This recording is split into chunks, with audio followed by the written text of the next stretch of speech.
O que te impede de prosperar? Você deve estar respondendo a essa pergunta no âmbito financeiro. Mas e se eu te disser que a prosperidade financeira anda lado a lado com as outras prosperidades? Como assim? A prosperidade da saúde, a prosperidade nos relacionamentos, a prosperidade de ideias, a prosperidade em todos os âmbitos da sua vida. A prosperidade financeira é só um aspecto, é um sintoma de algo maior, de algo sistêmico. E isso porque o dinheiro, ele tem um significado de abundância de vida.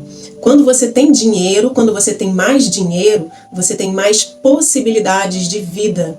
E se você ainda se vê, ainda tem lealdades sistêmicas que te prendem a viver uma vida abundante, a viver uma vida de alegrias, de prazeres, uma vida onde você tem muitas opções e que você pode escolher, você está preso também financeiramente. Se você vive adoecendo, isso é um sintoma de que a sua vida financeira também não vai bem.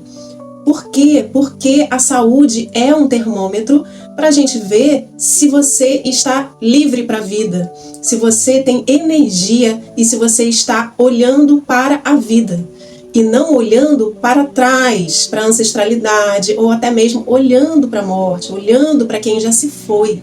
E assim como a saúde, a vida financeira é também um termostato de como você está na sua vida. Você está olhando para a vida ou você está olhando para quem já se foi em uma lealdade sistêmica. Às vezes esse olhar para quem já se foi é simplesmente estar agarrado a uma ideia de quem já se foi. Às vezes você não tem mais o seu pai ou a sua mãe presente, mas você carrega uma ideia deles sobre você, de que você não poderia ter muito, porque ter muito é sinal de que você fez algo errado para conseguir aquilo. Ter muito vai te trazer muitas cobranças, muitas responsabilidades, ou simplesmente porque você não pode deixar de ser o que eles acham que você deveria ser. Às vezes, seu pai ou sua mãe esperavam que você fosse um grande dentista e você segue sendo dentista. Às vezes, você até é feliz, mas não é a sua satisfação de alma. E você gostaria de fazer outra coisa, você gostaria de ganhar mais e você não vai porque você está preso a uma lealdade a quem já se foi. E mesmo que seu pai ou sua mãe ou seus ancestrais não tenham ido, você pode estar ligado a uma ideia que foi gerada lá atrás, quando você nasceu ou quando você era criança. Isso também é estar olhando para quem já se foi. É uma ideia que já se foi, é uma ideia que foi concebida muito lá atrás e que não é a sua hoje. Então, assim como a saúde é um termômetro de como você sistemicamente está na sua vida, a prosperidade financeira também. A quantidade de dinheiro que você tem também. A quantidade que você tem hoje no seu banco. Isso diz muito das suas lealdades sistêmicas e de quanto de energia que você tem livre para a sua vida hoje. E trazendo de novo o exemplo da pessoa que é um dentista e que a família queria que ele fosse um dentista, mas ele nem sabe o que ele gostaria de ser. Mas ele foi ser dentista e ele ganha bem, ele ganha algo que para ele ou para a família dele é algo bom. Ele mesmo pode não achar tudo isso, mas se ele segue o padrão familiar e se ele tem um teto financeiro como o da família, ele se mantém bem, ele se mantém com uma consciência tranquila. Mas se ele ousar mais, se ele quiser mudar e não conseguir, se mantendo ali, porque tudo que ele tenta dá errado, ou ele tenta fazer um curso diferente e não passa, ou ele tenta ganhar mais e não consegue, sempre volta para esse teto. Isso quer dizer que ele está, sim, em um nó emocional sistêmico.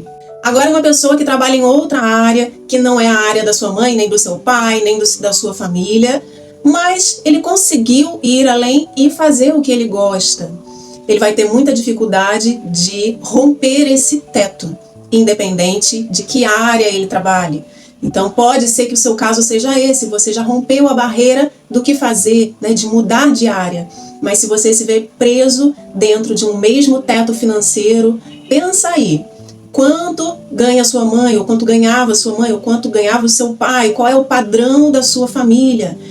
É o teto aproximado que você também se permite ganhar. E pode ser que você nem chegue nesse teto. Se você ultrapassou, parabéns, você rompeu um padrão. Você já vive em outro patamar. Você já vive uma outra história. Você acrescentou uma liberdade a mais na sua vida com relação ao seu sistema. Mas se você vive nesse teto, significa que você está vivendo uma lealdade sistêmica. E lealdade sistêmica também se traduz como dependência emocional. Ninguém fala sobre isso, mas lealdade sistêmica também pode ser sinônimo de dependência emocional. A pessoa depende emocionalmente do afeto dos seus entes queridos. Para quê? Para que ele continue se sentindo bem e amado. Porque se ele rompe esse teto, ele não sabe quem ele vai ser visto de forma diferente. E pode ser que ele não saiba mais quem é ser outra pessoa. Ele só sabe ser quem ele é dentro do seu sistema. Para você romper, para você mudar algo na sua vida, você vai mudar a parte da sua identidade. Você vai acrescentar coisas. Então é preciso ter essa força de vontade, essa liberdade interna para ser algo mais do que a sua família. Agora, um outro exemplo, se você vive com dívidas. A pessoa que já mudou de área, ganha muito a mais do que os seus familiares, mas ela vive com dívidas. Isso nada mais é do que a mesma questão anterior. Se a pessoa tem dívidas, quando você coloca o teto financeiro dessa pessoa e tira o valor das dívidas, vai sobrar exatamente o valor que é o teto da sua família. Então é o valor que ela se permite ganhar para se manter na sua família, no seu sistema, com a consciência tranquila. Consciência tranquila é consciência infantil. É a consciência de criança que faz parte do seu sistema, que não contraria nem pai nem mãe. Então, essas dívidas estão compensando o valor a mais que essa pessoa ganha. Ela pode ser CLT, pode ser servidora pública, pode ser empreendedora, mas o que ela ganha a mais, ela gasta a mais também, para se manter naquele padrão familiar, para se manter com a consciência infantil. Consciência infantil é a consciência de quem não vai contra os seus pais, de quem não infringe uma lei, de quem obedece sua mãe e seu pai. E essas dívidas também são dívidas emocionais. São dívidas que essa pessoa sente que deve, ou que devem a ela. Então, por isso, ela se mantém com essas dívidas, porque assim ela compensa financeiramente os seus ganhos e se mantém no padrão familiar. Uma outra dinâmica também é uma dinâmica de quem ganha a mais do que o seu marido ou a sua esposa e acaba perdendo esse dinheiro em investimentos ruins ou perde um cargo e acaba ganhando menos. Ela sempre se sabota quando quer ganhar mais ou quando quer ganhar mais dinheiro ou guardar dinheiro.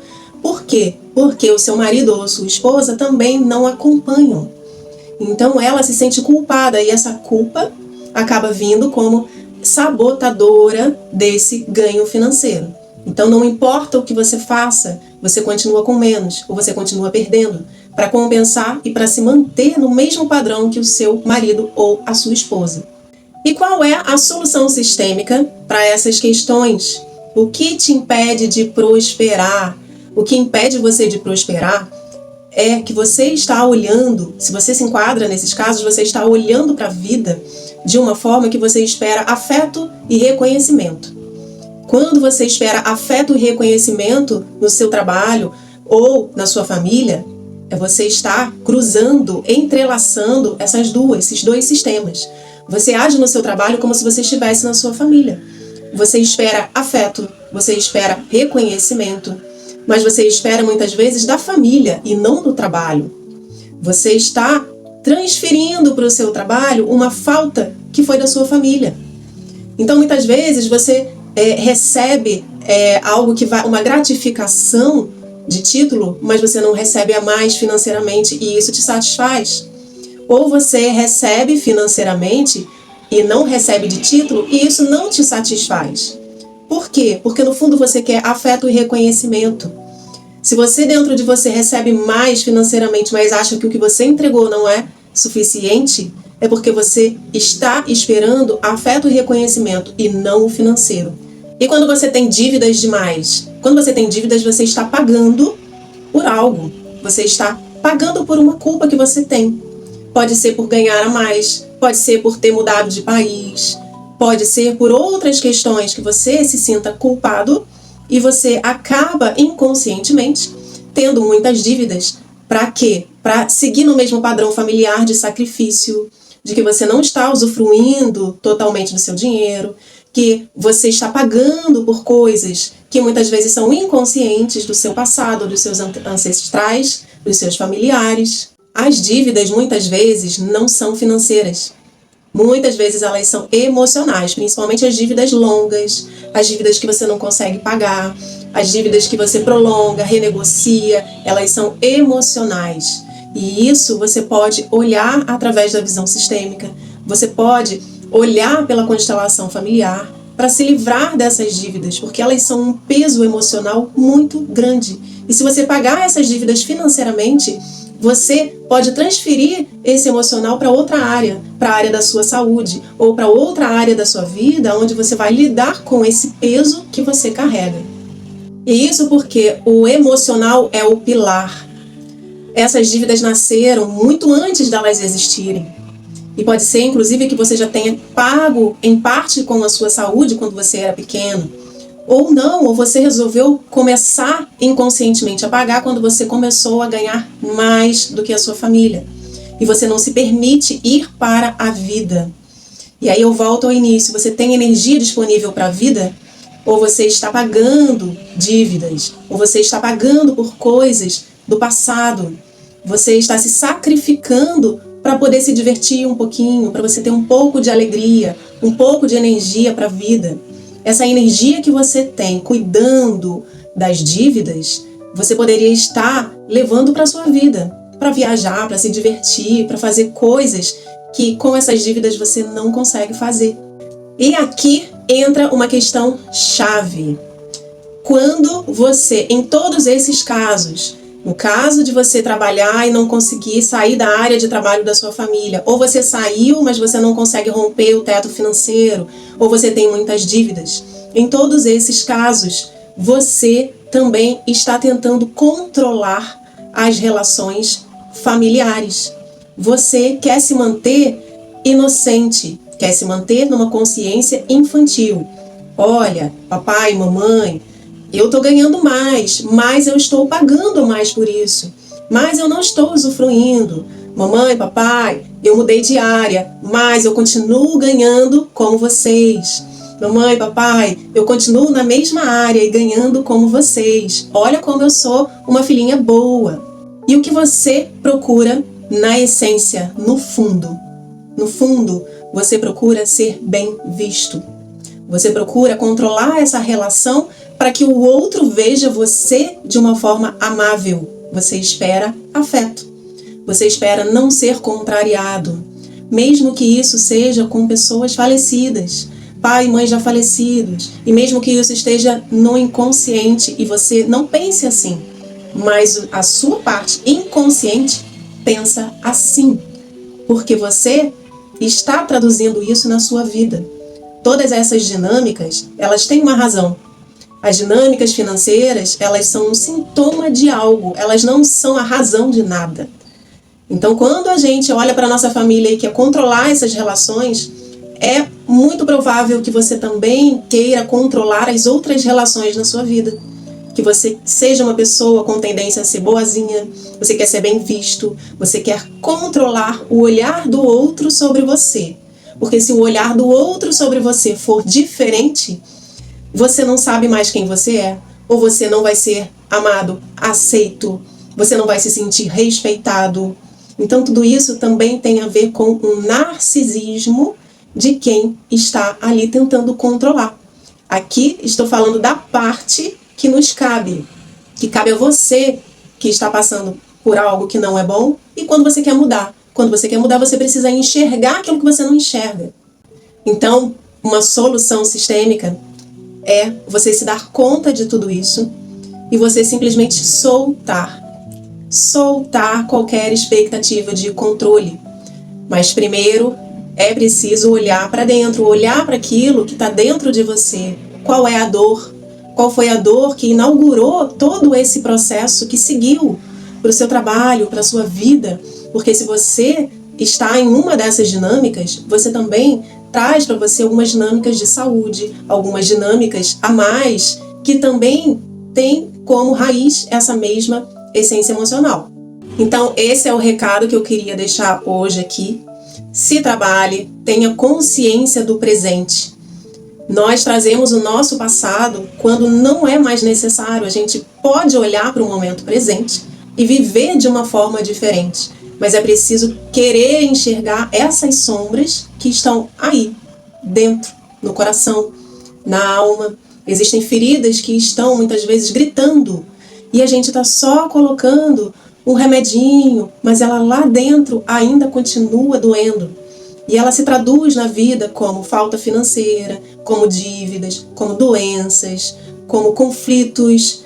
E você não vive uma vida pro mais, uma vida plena, como você poderia viver. A constelação familiar está a serviço desse crescimento, desse desenvolvimento e dessa nova consciência de vida. Espero ter colaborado com a sua jornada. Eu fico por aqui e a gente se vê num próximo vídeo.